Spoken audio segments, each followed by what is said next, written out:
Ayan guys, linisan natin yung makina natin guys. Masyado na madumi guys. Natin paglawat natin para hindi tayo masiraan sa loob. Naligo na ito nakatingga. Busy masyado kasi sa gawain sa bahay. Hindi na ito makina na ito. Kondisyon natin ito para ligtas yung kuha natin sa laot. Hindi tayo masiraan doon. Dami ng asin sa katawan.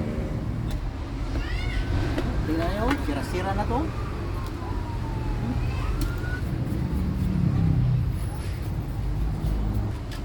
Una ito kalawang.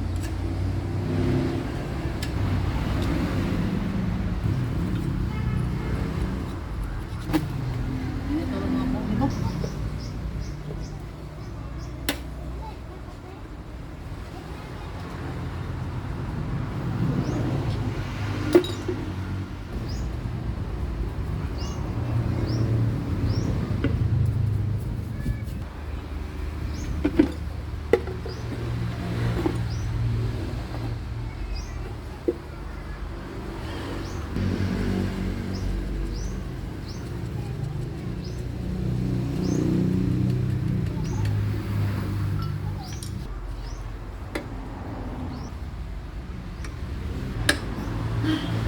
Mato nga. Kaya nakakuha ko ng tubig. Tabang ka. Ay, pag magkapira ako guys, bili ako ng bago to.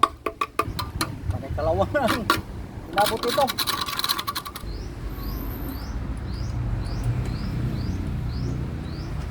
Pwede na ito ilaot. Patay tayo nito guys. Ayaw mandar.